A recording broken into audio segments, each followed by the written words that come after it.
गणेशाय नमः। श्रीमात्रे नमः।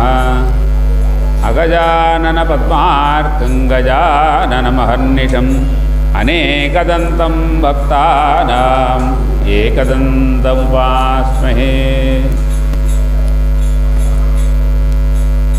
जगदम्बा महाराज की जय।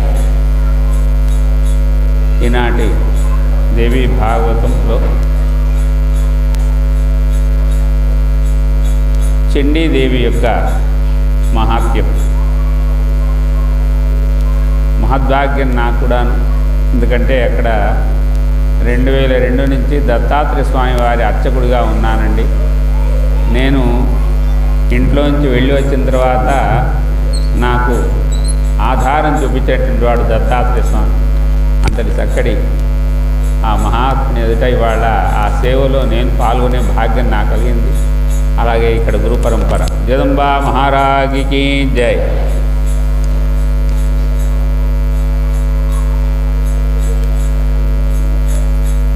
ఈనాటి భాగవతంలో స్వారోజషేంద్రే పూర్వం చైత్రవంశ సముద్భవ సురథో నామ రాజాభూ సమస్తే క్షితిమండలే. స్వార మహారాజు కాలంలో చాలా సురథుడు అనేటువంటి ఏకపత్నివతుడు ధర్మబద్ధమైనటువంటి జీవితాన్ని గడుపుతూ ప్రజలను కన్నబిడ్డల వల్లే కాపాడు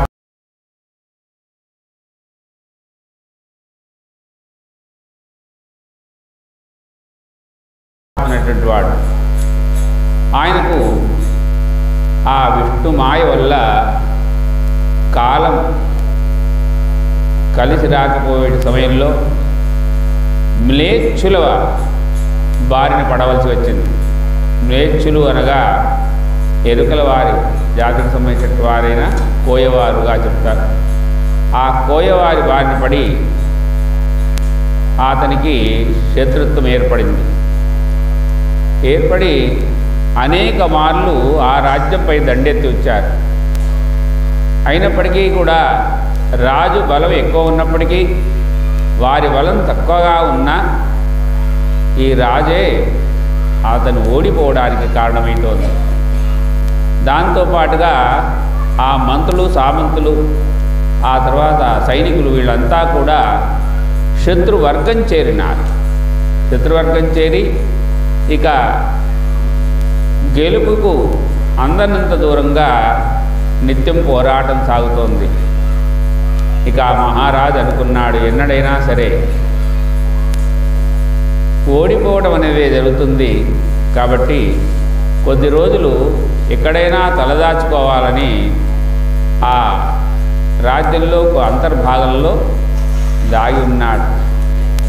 అయినప్పటికీ కూడా ఆ మ్లేచ్ఛుల యొక్క బాధ తట్టుకోలేక ఒకనాడు ఒక అశ్వాన్పై అధిరోహించి అడవిలోకి వెళ్ళిపోయినాడు. మనసు బాగలేక ప్రశాంతత కొరకు వెతుకుతుంటే అక్కడ ఒక సస్యశ్యామలమైనటువంటి అడవి, ఆ పక్క జలపాతాలు, నదీ జలాలు, ఆ తర్వాత మృగాలు సంచరిస్తున్నటువంటి ఆ అటవీ ప్రాంతంలోకి వెళ్ళిన తర్వాత అంతటి ప్రశాంత చిత్తత ఆయనకు మరొక్కటి కనిపించలేదు. అక్కడికి వెళ్ళిన తర్వాత ఒక మహాముని తన శిష్యులకు వేదాన్ని నేర్పుతూ కనిపించారు. ఆయన పేరు సుమేధుడు. చక్కగా ఆయనకు దగ్గరికి వెళితే తన కష్టాలన్నీ కూడా తీరుతాయనుకున్నాడు ఈ మహారాజు. ఇక వెళ్ళి ఆయనకు సాష్టాంగ నమస్కారం చేసి కన్నీటి పర్యంతమైనాడు. దిక్కుతోచని పరిస్థితిలో స్వామి నిన్ను ఆశ్రయించి వచ్చాను, ఇక నీవే మాకు దిక్కు అంటూ ఆయనను వేడుకుంటే అప్పుడు ఆ మహాముని తన శిష్యులతో ప్రేరేపించాడు. అతనికి అర్ఘ్యపాదాలు కాళ్ళు కొడడానికి అర్ఘ్యపాదాలు ఇప్పించి సుఖాసీనుడు కమ్మని చెప్పిన తర్వాత అప్పుడు ప్రశ్నించాడు, రాజా నీవు ఇక్కడికి వచ్చిన తర్వాత శత్రులు ఎవరు ఈ ఆశ్రమానికి రారు, నిర్భయంగా ఉండవచ్చు. ఇక్కడ కానీ కందమూలాలు తినే నివసించాల్సి ఉంటుంది అని చెప్పిన తర్వాత మహారాజు సంతోషపడి ఆ సాష్టాంగ నమస్కారం చేస్తూ, అయ్యా, నేను సురథుడనే మహారాజు మ్లేచ్చుల వల్ల బారిన పడి రాజ్యాన్ని వదిలిపెట్టి వచ్చాను. కానీ ఇంకా ఈ శత్రుత్వ బాధ పోకుండా ఉంది. అలాగే నా సైన్యమే వారికి సహకరించి నా రాజ్యం నాకు దూరం చేశారు అని అతను బాధపడినాడు. బాధపడి ఇంకా నేను అడవికి వెళ్ళి వచ్చినా నేను పెంచుకున్నటువంటి ఆ పెంపుడు గుర్రాలు వాటికి ఆహారం సరిగా అందుతుందో లేదో, ఆ ఏనుగులకు నేను బాగా ప్రేమగా చూసుకునేవాడిని, ఇంకా వాటికి కూడా ఆహారాన్ని ఆ శత్రువులు ఇస్తున్నారో లేదో, అవి కూడా ఆకలితో అలమటించిపోతున్నాయేమోనని పరిపరి విధాల వేదన పడుతున్నాడు. దీన్నే మోహము అంటారు. అతనికి రాజ్యభ్రష్టుడైన, రాజ్యం విడిన, బంధాలు అనేటువంటివి, మోహం అనేటువంటివి పోవటం లేదనే దీని తార్కాణం. ఆ మహారాజు ఆ విధంగా తపన పడుతుంటే అప్పుడు ఆ మునీశ్వరుడు అన్నాడు, నాయన, ఇదంతా కూడా దేవి మాయ. ఆ విష్ణు మాయను ఎవరు ఛేదించలేరు. అలాగే ఆ దేవి మాయను సంస్కరించాలి అంటే నీవు ప్రశాంత చిత్తుడివై దేవిని ఆరాధించాలి. కాబట్టి ఇక్కడే నువ్వు ప్రశాంతంగా ఉండు అని అంటుంటే ఆ మహారాజు అదే అడవిలో తిరుగాడుతుంటే అతనికి ఒక వైశ్యుడు కూడా కనిపించాడు. ఆయన పేరు సమాధి. సమాధిన్నామా వైశ్యోత్వం, ధనిలాగ్లే, నేను ధనవంతుణ్ణి, కానీ కుటుంబం భార్యాపుత్రులాదులు నన్ను త్యజించారు. ధనంలో నేను పిసినారిగా ముద్ర వేసి నన్ను ఇంటి నుంచి వెలగొట్టారు అని అతను కూడా బాధపడ్డాడు. తర్వాత మహారాజు అన్నాడు, నేను కూడా అలాంటి కష్టాలని అనుభవిస్తున్నాను, కాబట్టి మనం ఇద్దరం కూడా వెళ్ళి ఆ మునీశ్వరుని ప్రార్థన చేద్దాం, మన కష్టానికి మార్గాన్ని చూపిస్తాడని చెప్పేసి ఆ సుమేధుడు అనేటువంటి ఆ మహాముని దగ్గరికి వెళ్ళి ప్రార్థన చేశారు. ప్రార్థన చేస్తే అప్పుడు ఆ సుమేధుడి ముందు ఈ వైశ్యుడు అంటున్నాడు, నేను ఇల్లు వదిలి వెళ్ళి వచ్చాను, కానీ ఆ భార్యాపుత్రులు సరిగా క్షేమంగా ఉన్నారో లేదు, వాళ్ళు సరైన సమయానికి ఆహారం తీసుకుంటున్నారో లేదో నా ధనమంతా కూడా ఆ ద్రవ్య లోభత్వంతో దుబారాగా ఆ ధనాన్ని ఖర్చు చేస్తున్నారేమో, ఇవన్నీ కూడా పరిపరి వేదనలన్నీ కూడా నాకు మనసులో తడుతున్నాయి స్వామి. కాబట్టి నన్ను ఏ విధంగానైనా ఈ మనసులో ఉన్నటువంటి ఆ బాధను తగ్గించే మార్గాన్ని బోధించండి అని ఆ వైశ్యుడు, ఆ మహారాజు ఇద్దరు కూడా వేడుకుంటే అప్పుడు వారి ఆ మునీశ్వరుడు చెప్తున్నాడు, నాయనా, ఇది కేవలం మనుషులకే కాదు, ఈ మాయ, దేవి మాయ దేవతల సైతం ఆవహించింది. అలనాడు బ్రహ్మకును విష్ణువు కూడా ఇలాంటి సందిగ్ధమైనటువంటి వ్యవస్థ ఏర్పడింది. ఒకసారి ఇద్దరూ కూడా తపస్సు ఆచరించాలనుకున్నారు. ముందు బ్రహ్మ ఒక స్థలంలో కూర్చుండి తపస్సు చేస్తూ ఉంటే మరికొంత దూరంలో విష్ణువు కూడా తపస్సు చేస్తున్నాడు. మరికొంత దూరం ఆ బ్రహ్మ అక్కడి నుంచి వెళ్ళి మరొక చోట తపస్సు ఆచరించాడు. విష్ణువు కూడా మరి స్థలం మార్చి మరొక చోటికి వెళ్ళాడు. ఆ విధంగా స్థలాన్ని మార్చుతూ వెళ్ళిన తర్వాత ఒకరినొకరు కలుసుకుంటే అప్పుడు బ్రహ్మ అన్నాడు, ఏమిటయ్యా అంటే, నేను సృష్టికర్తను, ఇదంతా సృష్టి నా వల్లనే జరిగింది, నేనే సృష్టికర్తను అని అన్నాడు. అవునా, అలాగైతే నేను కూడా చరకర్తను, రక్షించడానికి నిన్ను సైతం రాక్షసుల వారిని రక్షించమని వేడుకుంటే నేనే కదా నిన్ను రక్షించాను, కాబట్టి నేను రక్షకుడును అన్నారు. ఇద్దరి మధ్య వాదోపవాదాలు జరుగుతున్న సమయంలో అశరీరవాణి పలికింది. ఎవరైతే నేను చెప్పినటువంటి ఆ ప్రశ్నకు సమాధానాన్ని చెప్తారో వారే అందులో యోగ్యులు అని అన్నారు. అనగానే ఆ ఇద్దరి మధ్య ఒక పెద్ద దివ్యమైనటువంటి జ్యోతి ప్రస్థానమైంది. ఆపాతాళవస్థాంతవ బ్రహ్మాండమావిస్ఫుర జ్యోతిస్ఫాటిలింగమౌళి విలసత్పూర్ణేందుకాంతాముదై అస్తోకాపుతమేకమీషమిషం రుద్రానువాకాంజపం. ఒక పెద్ద భువన భాండవులంతా కూడా కలిగి ఉన్నటువంటి ఒక మహాపేదమైనటువంటి లింగ స్వరూపం ప్రాదుర్భవించింది. ఆ లింగం ప్రాదుర్భవం చెందిన తర్వాత అప్పుడు ఎవరైనా సరే ఆది అంత్యాన్ని కనుక్కోండి అని అశరీరవాణి పలకగానే అప్పుడు హంసారూఢైనటువంటి ఆ బ్రహ్మ ఊర్ధకు వెళ్ళినాడు. నారాయణుడు అధోముఖంగా వెళ్ళినా అతని దిక్కుతోసగా మళ్ళీ యథాస్థానానికి వచ్చాడు. ఇక బ్రహ్మ మాత్రం తాపత్రయపడుతూ ఏ విధంగానైనా ఆ అంత్యమేమిటో కనుక్కోవాలి అని ఆ లింగం పైకి వెళ్ళాలి అనుకున్నాడు. ఆ విధంగా లింగం పైకి వెళుతూ ఉన్న సమయంలో ఒక కేతకీ పుష్పం, ఆ కేతకీ పుష్పం ఎదురు వచ్చింది. వస్తే మరి నిశ్చయమైనటువంటి వాడు నిశ్చలుడు సాక్షిని కోరుకుంటాడు. ఆ విధంగా అతని సాక్షి కావలసి వచ్చింది. మరి ఎదుటి వారిని ఒప్పించాలంటే సాక్షి కావాలిగా. అందుకని ఆ కేతకీ పుష్పాన్ని ఆ తాపత్రయపడి ప్రార్థన చేశాడు.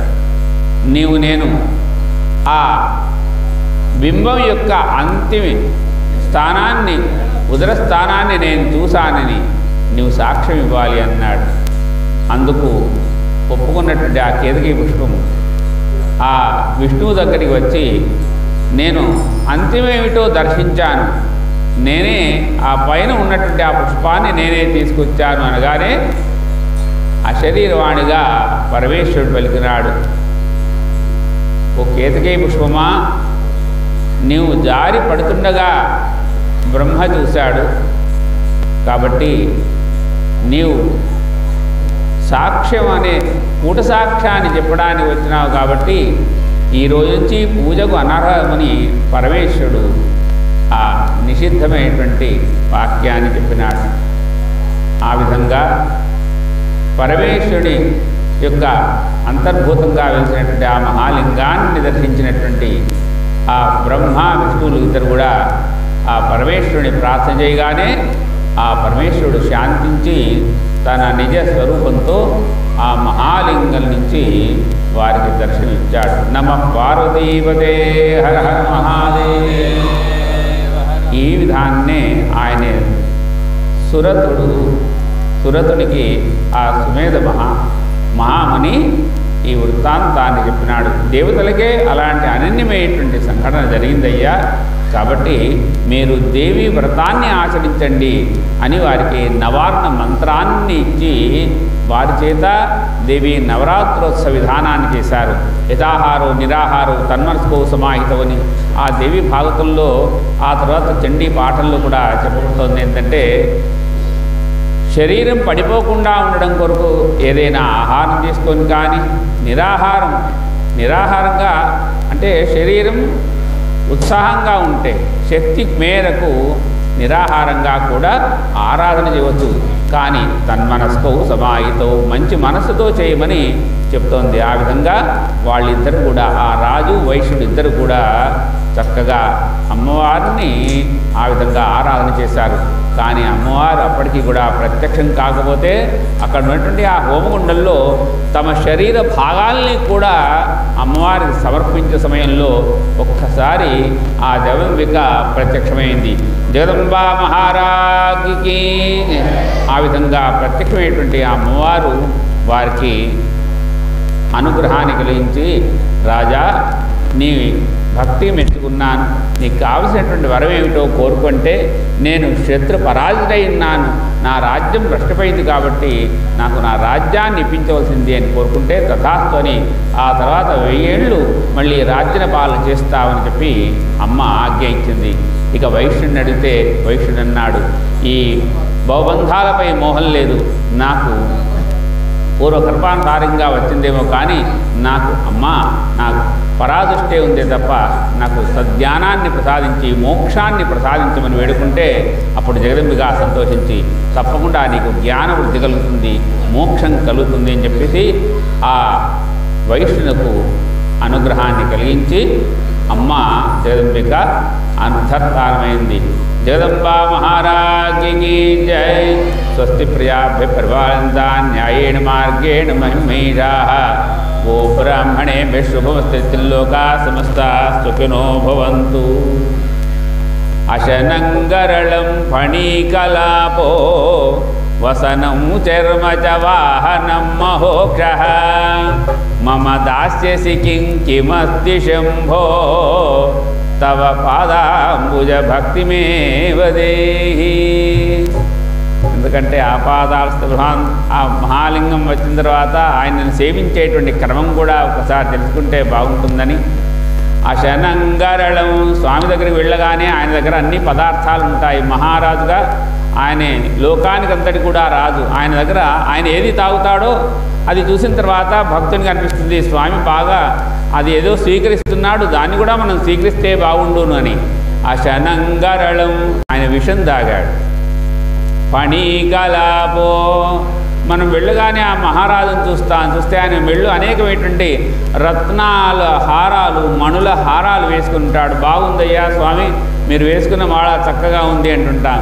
ఎందుకంటే భక్తి అనేటువంటి ధర్మం కంటే కొంత మనకు ఆ విచక్షణ దేనిపైన వెళ్తుందంటే అలంకరణపై కనుక వెళుతుంది. స్వామి మీరు వేసుకున్న మాల బాగుంది. ఆ శనంగరళం ఫణీకలాపు ఆయన ఏం వేసుకున్నాడు? వాసుకి కంఠభూషణం. అవి ఏవి కూడా అలంకారం ఆయనకే కానీ ఇంకొకరికి కావు. ఫణీకలాపో వసనము చర్మచ. కొంతమంది మహారాజులు ఏం చేస్తారు? ఆ దుశ్శాల్వలు అంటారు, రత్నాల కంబళులు, బంగారు పోతుతో వెండితో పోసినటువంటి ఆ కంబళ్ళు కప్పుకొని ఉంటారు. అలాగే ఆ స్వామిని చూసిన తర్వాత బాగుంది స్వామి మీరు వేసుకున్న షెల్లా మాకు కూడా ఇస్తే బాగుండు అని. కానీ వసనము చర్మచ ఆయన ఏం ధరించాడు? గజ చర్మం ధరించాడు. గజ చర్మాంబ ధరుడు. వసనము చర్మచ వాహనం మోక్ష. ఇక మహారాజు అనేకమైనటువంటి పంచ కళ్యాణ గుర్రాలని అనేకంగా వాడుతూ ఉంటాడు. దాంట్లో కూడా ఈ మేలుమైన గుర్రం అని ఇంకా ఏదేదో మహారాజు యుద్ధంలో గెలిచినప్పుడు ఇది నాకు బహుమతిగా వచ్చిందని అనేకమైనటువంటి అశ్వాలన్నీ చూపిస్తుంటారు. కానీ ఆ పరమేశ్వరుడి దగ్గర ఏముంది? ఆయన కైలాసానికి వచ్చినప్పటి నుంచి ఉన్నటువంటి ముసలి ఎద్దు, ఆయనను తప్ప మరొకరిని మోయదు. కాబట్టి అయ్యా ఆయన దగ్గర నుంచి మీరు కోరుకునేది ఏమన్నా ఉన్నదంటే అస్థికి మమ దాస్యసి, నాకు ఇవ్వడానికి మీ దగ్గర ఏముందయ్యా అంటే తవ పాదాంబుజ భక్తిమేవ దేహి. సద్భక్తితో నేను సేవించేటువంటి భాగ్యం కలిగించాలని ఆయన పాదాల సేవ కలిగించాలని ప్రార్థన చేస్తుంటే సర్వమంగళకరమైనటువంటి ఆ పరమేశ్వరుడు మంగళకరమైనటువంటి ఆ ప్రతి జీవికి కూడా యోగ్యమైనటువంటి అనంతమైనటువంటి మంగళ కళ్యాణాన్ని అనుగ్రహిస్తాడని చెప్తూ నమ పార్వతీపదే హర హర మహాదేవ హర. జగదంబ విశ్వవాణి మాతాకి జయ.